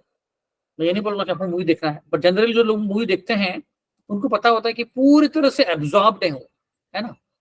वैसे ही हमें कृष्ण भावना में पूरी तरह से एब्जॉर्प्शन के साथ भक्ति कर, तभी हमारी भक्ति आगे बढ़ेगी, है ना, नहीं तो फिर गाड़ी लुढ़क जाएगी ऐसे। तो अभी इस श्लोक में, 16वें श्लोक में अर्जुन बोल रहे हैं, अर्जुन को पूरी तरह से पर्सनल एक्सपीरियंस है कृष्ण का, वो जान चुके हैं, है ना, कृष्ण को जान चुके हैं कैसे क्या करते हैं, है ना। जैसे मुझे याद नहीं अभी ये इस क्लास में मैंने बोला है कि नहीं, पर जब धृतराष्ट्र संजय को भेजते हैं युधिष्ठिर महाराज के पास द्वारका में कि भाई तुम जहां पे हो वहीं पे रहो और वापस मत आओ इधर, और युद्ध वुद्ध करने की चेष्टा मत करो, ये धृतराष्ट्र मैसेज भेजते संजय के साथ। बट जब संजय पहुंचते हैं द्वारका, तो द्वारपाल उनको पूछता है कि किसको किसको मिलना है, तो बोलते मुझे कृष्ण से मिलना। और जब संजय बोलते कि मैं आया हूं बताऊं उनको, तो कृष्ण उनको बुला लेते हैं। तो कृष्ण भगवान अपने कमरे में लेटे हुए हैं, पर जब संजय अंदर पहुंचते हैं और जब देखते हैं वो वहां का जो चित्र है, तो वो हक्का बक्का हो जाता है, पूरी तरह से वो आश्चर्यकारक हो जाता है। क्यों? क्योंकि कृष्ण भगवान अपने बेड पे लेटे हैं, कृष्ण भगवान के जो पैर हैं वो अर्जुन के पैर के ऊपर है, अर्जुन के गोद में है, उनका जो सर है वो सत्यभामा के गोद में है, और अर्जुन का जो सर है वो द्रौपदी के गोद में है। इसका मतलब है कि एक ही बेड में चार लोग गपशप लड़ा रहे हैं। ये देख के संजय को बहुत आश्चर्य होता है। क्यों आश्चर्य होता है? आश्चर्य इसलिए होता है कि वो सोचता है कि अर्जुन इतने निकट है कृष्ण के कि एक ही बेड में अपनी अपनी पत्नियों के साथ वो गपशप लड़ा रहे हैं, इसका मतलब बहुत क्लोज है वो। तो कौरवों की कोई खैर नहीं है, क्योंकि वो जानते थे कृष्ण भगवान कोई और नहीं भगवान ही है। तो इसलिए बोला कि कौरवों की कोई खैर नहीं, अब तो उनकी गई, है ना। तो ये यही मैसेज वो लेके कहाँ पहुंचते हैं? हस्तिनापुर। और धृतराष्ट्र को बोलते हैं कि तुम्हारी कोई खैर नहीं बाबा, कृष्ण भगवान अर्जुन के इतने निकट हैं, और वो अगर उनके साइड है तो कौरव तो मरने वाले, पक्का मरने वाले, ऐसा बोल देते हैं। तो अर्जुन जो है कृष्ण के साथ सहचर थे, वो सब कुछ जानते थे कृष्ण के बारे में, सारे उनको पर्सनल एक्सपीरियंस है, उनको बुद्धि से ज्ञान से सब कुछ पता है। हाँ, उनको पता है कि वो सुप्रीम है। तो भला अगर अर्जुन को सब कुछ पता है, तो इन श्लोकों में इस 10वें अध्याय में अर्जुन क्यों बोल रहे हैं कि आपके ऐश्वर्यों को बताओ? अभी 18वें श्लोक में बोलेंगे कि आपके सारे जो ऐश्वर्य मुझे बताओ। तो क्यों बोल रहे हैं? क्योंकि अर्जुन जानते हैं कि साधारण जो व्यक्ति होता है वह व्यक्ति कृष्ण को नहीं समझ पाएगा, है ना। खासकर जो मायावादी लोग हैं, जो भक्त नहीं है पूरी तरह से, वो सोचते हैं कि भगवान जो होते हैं सब जगह होते हैं, है ना, सर्वव्यापी होते हैं। तो उनको अगर देखना है तो सब जगह देखना पड़ता है। तो इसीलिए कृष्ण, अर्जुन क्या बोल रहे हैं, इन साधारण व्यक्तियों के लिए अर्जुन बोल रहे हैं कि आप ऐसे ऐश्वर्यों का गणना कीजिए, ऐसे ऐश्वर्य बताइए जो साधारण व्यक्ति भी उसको समझ पाएगा, है ना। इसलिए आप अगर देखेंगे तो अभी अगले श्लोक में आएगा कि पर्वतों में मैं हिमालय हूँ, क्षत्रियों में अर्जुन हूँ, पांडवों में अर्जुन हूँ, ऐसे कई चीजें भगवान बता रहे हैं। क्यों? क्योंकि ऐसी चीजों में अगर कोई व्यक्ति, साधारण व्यक्ति देखेगा, अरे हाँ पर्वत में हिमालय मतलब कृष्ण है, तो वो कृष्ण को समझ पाएगा। क्योंकि कृष्ण का स्वरूप समझना इतना आसान नहीं है। जैसे मैंने बोला, जन्म कर्म च दिव्यम, कृष्ण के स्वरूप को, कृष्ण के कार्यों को समझना इतना आसान नहीं है ना।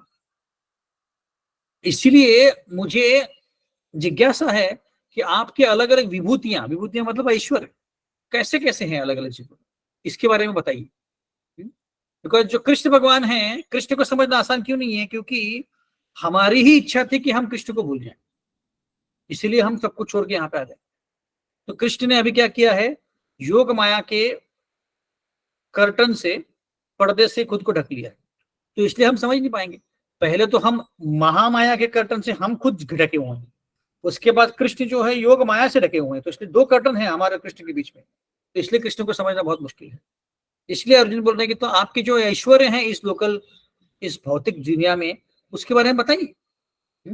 इसीलिए अर्जुन यहाँ पे इस श्लोक में बोल रहे हैं, कृष्ण को योगिन बोल रहे हैं, क्योंकि योग माया की शक्ति कृष्ण को ढकती है, क्योंकि वो मूल स्वरूप से उसको ढक लेती है। इसलिए हाँ, इसलिए वो खुद को जब चाहे वो कवर कर लेते हैं, जब चाहे अनकवर कर लेते हैं। अगर कोई अच्छी से भक्ति करे तो खुद को अनकवर कर लेते हैं, ऐसा। इसलिए कोई साधारण व्यक्ति है जो पूरी तरह से कृष्ण को प्रेम नहीं करता है, तो वो कृष्ण को जान नहीं पाएगा, और कृष्ण को जानेगा नहीं तो कृष्ण को हमेशा याद नहीं कर पाएगा। उदाहरण के तौर पे, अगर कोई व्यक्ति है, ए व्यक्ति अगर बी व्यक्ति को पूरी तरह से जानता है तो उसके ऊपर चिंतन कर सकता है, तो उस व्यक्ति के बारे में सोचना बार बार। और अगर कोई कृष्ण को प्रेम ही नहीं करता, कृष्ण के बारे में जानता ही नहीं, कैसे उसके ऊपर ध्यान करेगा? और कृष्ण भगवान तो बोल रहे हैं कि मन मना भव मत भक्तो मध्याभि नमस्करो, मेरे पे ऊपर तुम ध्यान करो, तो कैसे ध्यान कर पाएंगे? इसीलिए इन लोगों के लिए अर्जुन पूछ रहे हैं कि आप अपने ऐश्वर्यों के बारे में बताइए, आपके ऐश्वर्य जो हैं गिनाइए, आप कहाँ कहाँ आप पाए जाते हैं, आपकी शक्तियां कहाँ है ना। और भौतिक जीवन में कहाँ है? आध्यात्मिक जीवन को तो समझना बहुत मुश्किल है, तो भौतिक जीवन में आपको कैसे देख सकते हैं? आप अगर देखेंगे 19वें श्लोक से भगवान चालू करते हैं बताना कि मैं किस किस में पा सकता हूँ।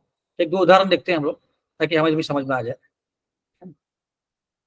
तो कृष्ण भगवान 19वें श्लोक में बोल रहे हैं, मैं अपने सारे ऐश्वर्यों के बारे में तो बताता हूँ, पर मैं जो बताऊंगा वो कुछ कुछ गिन के ही बताऊंगा, क्योंकि मेरे ऐश्वर्य से भर भर के हैं। जैसे 20वें श्लोक में भगवान बोल रहे हैं, अहम आत्म गुणाकेश, मतलब क्या? मैं परमात्मा हूं। फिर क्या बोल रहे हैं? गुणाकेश, गुणाकेश मतलब अर्जुन, सर्वभूत स्थित, मैं परमात्मा सबके हृदय में स्थित हूं। तो अभी परमात्मा को देख के भी कोई बोल सकता है कि हाँ, परमात्मा से भी हम देख के भी हम कृष्ण को मान सकते हैं। उसके बाद बोल रहे अहम आदिश्य मध्यम च, सबकी शुरुआत, सबका मध्य, सबका एंड मैं ही हूं। जहां से भी शुरुआत हो, जहां भी मध्य हो, सब कुछ भगवान ही। फिर अगले श्लोक में बोलते हैं आदित्यानाम अहम विष्णु, सारे आदित्यों में, आदित्य मतलब कौन? जो देवी देवता है, देवी देवता में कौन हूं मैं? विष्णु हूं।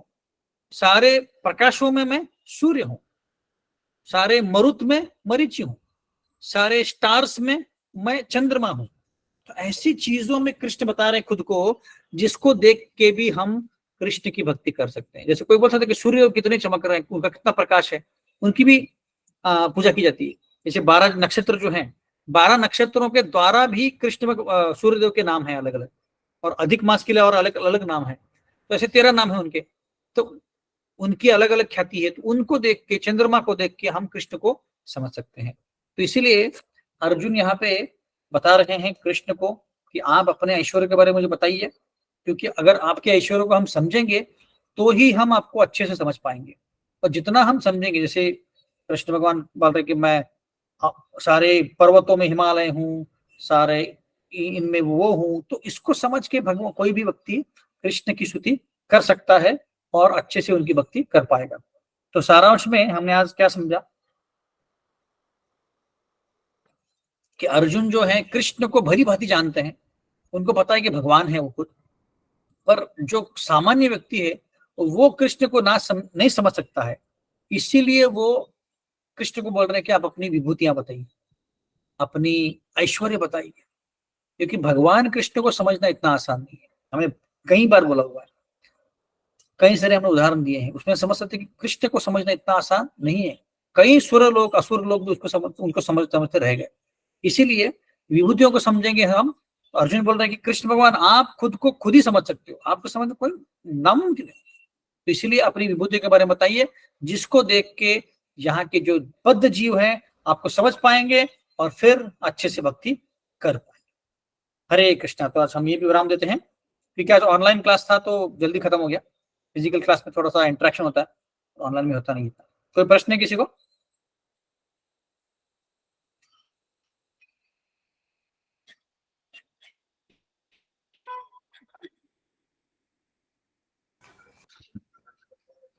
ये अनुराधा माता जी। हरे कृष्ण प्रभु जी, आपने जो केशव को थोड़ा सा बताया है, केशव के बारे में, हाँ हाँ, उसको थोड़ा सा एक बारी और बताइए। यस yes, तो बलदेव विद्याभूषण बोलते हैं, बलदेव विद्याभूषण एक आचार्य हैं, बोलते हैं कि क मतलब ब्रह्मा जी, श मतलब शिव जी, है ना, क श के शव का क श, और व मतलब विष्णु या वो चीज जो इन दोनों को बांधती है कृष्ण की भक्ति में। तो के शव मतलब जो बलराम जो ब्रह्मा जी और शिव जी को बांधते हैं अपनी भक्ति से, ऐसे, इसलिए उनको केशव बोलते हैं। ठीक है, थैंक यू प्रभु जी। हरे कृष्ण। और कोई प्रश्न है किसी को? अनुराधा माता जी। यस प्रभु जी, हाँ, अंडरस्टैंडिंग कृष्णा बाय 3 लेवल्स बोल के आपने बोल रहे थे। हाँ, फर्स्ट वन इज ब्रह्मेति, सेकंड वन इज परमेति, and third one is which one? भगवान। भगवान ब्रह्मेति परमात्मेति भगवान इति शब्दति। भगवान। ओके। और कोई प्रश्न किसी को? Yeah, I want to ask. Yes, Papa. So, so far, whatever you, I've been very consistently understand. It's a beautiful text, but Arjuna treated Krishna as his friend. Correct. He was his very good friend, and that's why he could ask him all kind of questions, asked him to repeat everything, go on saying it. Anybody else who weren't a friend would have probably got annoyed. Correct. But it's only when he actually saw those Bhayankar avatars, like when he showed death, he showed him death, he showed him his opulences. Only then did he go, to his Sharan, and he said that, yes, you are the God. So he didn't know that he was the Lord himself till then. No, so basically, if you look at it, Arjun is going through. Hindi में बताता हूँ मैं। माता जी पूछ रही हैं कि जब तक उन्होंने विराट रूप नहीं देखा तब तक उनको पता नहीं था कि भगवान है वो। तो हम समझ सकते भगवद गीता से कि जब अर्जुन कृष्ण से संवाद कर रहे हैं तो वो अलग अलग रसा से जा रहे हैं। कभी साक्ष्य रस में होते हैं, कभी क्या बोलते हैं उसको, रौद्र रूप में होते हैं, और कभी भयावह हो जाते हैं, कभी डर जाते हैं। तो अलग अलग रस से वो उनके थ्रू जा रहे हैं, है ना। तो पहले जब उन्होंने शुरुआत किया था दूसरे अध्याय में या पहले अध्याय में, तो तब तक वो कृष्ण को मित्र ही मान रहे थे, है ना। पर जैसे ही उनको संभ्रम हुआ, उनको समझ में नहीं आ रहा था कि करना क्या है, तब उनको याद आया कि अरे कृष्ण तो भगवान है, कृष्ण को मैंने गुरु मानना चाहिए, है ना। तो उन्होंने उनको गुरु माना। और आप देखेंगे तो जब विराट रूप हुआ तो विराट रूप में तो पूरी तरह से वो ऐश्वर्य भाव में चले जाते हैं। अलग अलग भाव हैं उसमें। ऐश्वर्य भाव मतलब क्या, कि किसी को भगवान मान लेना। तो इसलिए आप देखेंगे तो वहां पे लोग बोल रहे हैं कि मैं आपको लेफ्ट से नमस्कार करता हूँ, राइट से करता हूँ, ऊपर से करता हूँ, नीचे से करता हूँ, मैंने आपके साथ बेड के ऊपर बैठ के हंसी मजाक किया है आपके साथ, तो मैं तो माफी मांगता हूँ। तो उस स्तर में वो ऐश्वर्य रूप में पूरी तरह से घुस गए थे। जैसे एक बार यशोदा मैया भी ऐश्वर्य रूप में गई थी। तो अर्जुन ऐसे अलग अलग भावों के थ्रू जा रहे हैं, क्योंकि उनको बहुत सारा ज्ञान मिल रहा है और कृष्ण के बारे में उनको बहुत सारा समझ में आ रहा है। एक्चुअली वो समझ जानते सब कुछ, बट अभी कवरिंग था योग माया का अर्जुन के ऊपर। इस साक्ष्य भाव में उनको कवरिंग हो, तब तक वो अच्छे से कृष्ण के साथ संवाद नहीं कर पाते। तो इसीलिए कृष्ण उनको अलग अलग रूपों से लेके जा रहे हैं। जब विराट रूप दिखा रहे तब ऐश्वर्य भाव में आ गए।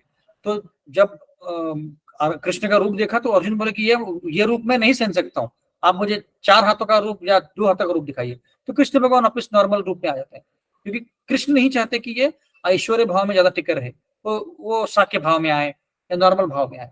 तो ऐसे अलग अलग रूपों से वो जा रहे हैं। ऐसा नहीं कि वो कृष्ण जानते नहीं थे कृष्ण भगवान है, क्योंकि सब लोग आसपास के लोग बोलते थे कृष्ण भगवान है, कृष्ण भगवान है, तो वो जानते थे। और वो खुद ही ज्ञानी है, खुद ही he is like eternal servitor of Krishna, तो उनको पता है कि कृष्ण भगवान है। पर वो जो भाव है वो ढक जाता है। जैसे कोई ड्रामा में जब ड्रामा कर रहा है, जैसे मैं हूं और जैसे मेरी पत्नी है, और वो अलग अलग अलग ड्रामा कर रहे हैं, मतलब मैं कुछ और हूं, अलग कैरेक्टर हूं, कुछ और कर रहे हैं। तो ड्रामा के बीच में हमें नहीं पता कि हम वो भूल जाते कि ये पत्नी है मेरी और या पति है मेरा। ड्रामा के बीच में जो कैरेक्टर है वैसे ही बन जाएंगे, बट वो भूलता पता नहीं है कि मैं पत्नी पति हूँ, पता है, बट उस ड्रामा में इतने हम खो गए हैं, एब्जॉर्ब हो गए हैं कि हम भूल गए कि पति पत्नी। वैसे ही यहाँ पे दोनों जब लीला कर रहे हैं तो अर्जुन ऊपरी तौर से भूल गए कि कृष्ण भगवान है ना, पर उनको पता है, उनको ज्ञान तो है कि कृष्ण भगवान है। ठीक है, और क्या प्रश्न किसी ने? हरे कृष्ण प्रभु जी। हरे कृष्ण। हाँ प्रभु जी, अभी आज के क्लास के रिलेटेड नहीं है। आज नए जो भक्त जुड़े हैं, मतलब उनके मन में था कि हम जपा कर रहे हैं, तो लेकिन जपा करते तो जैसे हम अभी बीड बैग रही थे, हम यूज करते हैं, तो उनका था कि क्यों यूज करना है, ऐसे ही नहीं कर सकते क्या? बीड बैग की बीट्स? हाँ दोनों प्रभु, मतलब बीट्स पे भी क्यों करना है और बैग भी क्यों यूज करें ऐसे? ओके। तो क्या है कि जो हम मंत्रा मेडिटेशन कर रहे हैं उसमें हमारा मुख्य उद्देश्य है कि हम मन को केंद्रित करें, और मन के साथ साथ हमारे 5 इंद्रियां हैं, है ना, आंखें हैं, कान है, नाक है और टच है। तो मेडिटेशन करने के अलग अलग प्रकार हैं, कोई मन में करता है, कोई जोर से करता है, कोई बैठ के सिर्फ मन में ओ बोलता है। तो हमारे आचार्य बोलते हैं कि हमारे अगर मन को हमको पकड़ना है, सही से अच्छे से मेडिटेशन करना है, तो हमारा जो जितनी इंद्रियां हैं उनको यूज करना चाहिए। तो हम जब हाथ में माला लेते हैं तो हमारा जो टच सेंसेशन है, स्पर्श, वो एंगेज हो जाता है ना। तो टच कर लिया मैं तो फिर एक सेंस एंगेज हो गया। जब हम बोलते हैं मुंह से हरे कृष्ण कृष्ण कृष्ण हरे हरे, हरे राम राम राम हरे हरे, तो हमारा जो मुंह का सेंस है वो एंगेज हो जाता है। और कान से सुनते हैं तो कान का जो सेंस है वो एंगेज हो जाता है, सुनने का सेंस। तो ऐसे 3 सेंसेस एंगेज हो गए और फिर मन भी एंगेज हो गया। तो इसके लिए हम बीट बैग यूज करते हैं, बीड्स यूज करते हैं। तो फिर गिनते क्यों हैं? क्योंकि गिनने से एक प्रकार का रिदम आता है और एक डिसिप्लिन आता है ना। जैसे कोई भी अगर कार्य करना है तो डिसिप्लिन की बहुत जरूरी है। तो अगर हम 16 माला नहीं करेंगे तो हो सकता है कि कभी 1 माला करे, कभी 10 माला करे, कभी 12 माला करे, तो डिसिप्लिन नहीं आएगा। तो इसीलिए हम गिनते हैं। वैसे तो कृष्ण भगवान बोलते हैं कि सततम कीर्तयन्तु, हमेशा कीर्तन करते रहो, पर वो तो हमें पॉसिबल नहीं है, हमारे घर के काम है, बहुत सारे इधर उधर के काम है, तो इसलिए हम कर नहीं पाते। तो इसलिए आचार्य ने बोला है कि 16 माला करो आप, है ना। और हर माला में 108 बीट है, क्योंकि 108 उपनिषद हैं और 108 गोपियां हैं, मुख्य गोपियां जो कृष्ण भगवान की, इसलिए 108 माला है। और वो टच करने से हमारा सेंसेशन जागरूक होता है। तो इसीलिए हम मंत्र मेडिटेशन करते समय उससे टच के द्वारा करते हैं और गिनते हैं। अब बीड बैग क्यों यूज करते हैं? क्योंकि जो माला होती है ये जनरली तुलसी माला यूज करते हैं हम लोग दीक्षा के बाद, तो उसके पहले हम नीम की माला यूज करते हैं। तो ये जो माला यूज कर रहे हैं, जब हरे कृष्ण महामंत्र बोल रहे हैं, तो ये शुद्ध माला है, इसको हमें गंदा नहीं करना है, या गंदी जगह रखना नहीं है इसको, इसीलिए बैग रखते हैं। और बैग का कोई तरीका नहीं है, बैग का कोई सिग्निफिकेंस नहीं है। उसका सिग्निफिकेंस है कि हमको उसको स्वच्छ रखना है, इसीलिए हम उसको रखते हैं। मेन तो हमारा बीड बैग से ऐसे। ठीक है मतलब? यस प्रभु जी, हरे कृष्ण। और कोई प्रश्न है किसी को? हरे कृष्ण प्रभु जी, दंडवत प्रणाम। हरे कृष्ण माता। हाँ प्रभु जी, भगवत गीता पढ़ते ही समझ में भी नहीं आता, और कितनी बार भी पढ़ो तो भी नहीं समझ में आता, तो क्या करना चाहिए? धीरे धीरे इसको पढ़ सकते हैं। जैसे अभी मेरे पास ये किताब है, आपको दिखाता हूँ, एक भागवत सुबोधनी करके किताब है। तो ये गीता सुबोधनी, तो इसमें दिया गया है कि ये जो भगवत गीता बोली गई है, अलग अलग अध्यायों में कौन से अलग अलग वार्ता हुई है उसमें, और सीक्वेंस क्या है कि कृष्ण ऐसे क्यों बोल रहे हैं, अर्जुन ऐसे क्यों बोल रहे हैं, उसको हमें समझना है, फ्लो को समझना है। सिर्फ श्लोक को समझेंगे तो पूरी तरह से समझ नहीं पाएंगे। जैसे अभी ये 4-5 बीच में श्लोक है जो अर्जुन बोल रहे हैं कि परम ब्रह्मा परम धाम पवित्रम परमम भगवान, उसके बाद जो 4-5 श्लोक बोल रहे हैं उसका मूल हेतु यही है। अर्जुन बोल रहे हैं कि मैं, तुम जो बोल रहे हो सही मानता हूं, मैं मान रहा हूं, ये सारे आचार्य लोग मानते हैं, असितो देवलो व्यास सब लोग मानते हैं, पर सामान्य व्यक्ति नहीं मानेगा ना, तो कैसे मैं बताऊं उनको? इसीलिए तुम अपने ऐश्वर्य बताओ। तो इन 4-5 श्लोकों का उद्देश्य ये है। उसके पहले जो बीज श्लोक बोले कृष्ण भगवान ने, अहम सर्वस्य प्रभो से लेके तेषामेवानुकंपार्थम तक, वो क्यों बताएं? क्योंकि भगवद गीता का संक्षिप्त सार वही है, और कृष्ण भगवान अपने ऐश्वर्यों को वहीं से शुरुआत कर रहे हैं कि देखो मैंने ही सबकी सृष्टि बनाई है। तो ऐसे हम जब फ्लो में समझेंगे तब हम ज्यादा अच्छे से समझ सकते हैं, है ना। तो इसको आप ले सकते हैं गीता सुबोधिनी, उससे हम थोड़ा और अच्छे से समझ में आएगा। और भी अगर आपको अच्छे समझना है तो क्या करना पड़ेगा कि जो भी श्लोक है उसके ऊपर लेक्चर सुनिए। जैसे मैं कभी कभी राधेश्याम प्रभु का सुनता हूँ, शिला प्रभुपाद का सुनता हूँ, राधानाथ महाराज का सुनता हूँ, या भक्ति समर्थ महाराज का, ये 4, या चेतन चरण प्रभु का, तो इन 5 लोगों का मैं सुनता हूँ। तो वो सुनने से भी हमें ज्ञान मिलता है, क्योंकि भगवद गीता समझने के लिए क्या है ना कि हमें भक्ति की जरूरत होती है। कृष्ण भगवान तब तक नहीं देंगे जब तक हम भक्ति में पूरी तरह से आएंगे नहीं, और जब तक हम आचार्यों के द्वारा, भक्तों के द्वारा सुनेंगे नहीं तब तक नहीं समझ में आएगा। तो जो श्लोक नहीं समझ में आते उनके लिए इस्कॉन डिजायट्री करके वेबसाइट है, मैं आपको लिंक भेजता चाहिए तो, उसके ऊपर बहुत सारे लेक्चर है, और एक वेबसाइट को भेजता हूँ, उसमें हर श्लोक के लिए लेक्चर है, तो आप सुन सकते हैं। वो सुनने से फिर धीरे धीरे ज्ञान आता है ऐसे, तो बार बार पढ़ने से भी आएगा। ठीक है माता जी? ठीक है प्रभु जी। हरे कृष्ण। और कोई प्रश्न किसी का?